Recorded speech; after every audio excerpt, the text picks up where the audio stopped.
একদিন এক সাহাবী রাগে ফেটে পড়ে রাসূলুল্লাহ সাল্লাল্লাহু আলাইহি ওয়াসাল্লামের কাছে এসে বললেন, ইয়া রাসূলুল্লাহ, আমাকে কিছু উপদেশ দিন। নবী সাল্লাল্লাহু আলাইহি ওয়াসাল্লাম শুধু বললেন, রাগ করো না।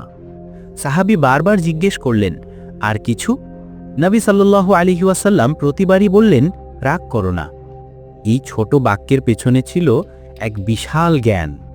নবী সাল্লাল্লাহু আলাইহি ওয়াসাল্লাম জানতেন রাগ মানুষের ঈমান নষ্ট করে, সম্পর্ক ভেঙে দেয় ও শয়তানকে সুযোগ দেয়। তিনি বলেছেন, রাগ শয়তানের কাছ থেকে আসে, আর শয়তান আগুন থেকে সৃষ্ট। তাই তিনি পরামর্শ দিলেন, রাগ উঠলে অজু করো, চুপ থাকো, অবস্থান বদলাও। একদিন এক সাহাবী রাগে হাত তুলতে যাচ্ছিলেন। তিনি নবীর এই কথা স্মরণ করে হাত নামিয়ে ফেললেন, অজু করলেন, তারপর কেঁদে ফেললেন, হে আল্লাহ, তুমিই আমার ক্রোধকে ঠান্ডা করলে। এইভাবেই রাগ নরম হলে হৃদয়ে নেমে আসে রহমতের শান্তি।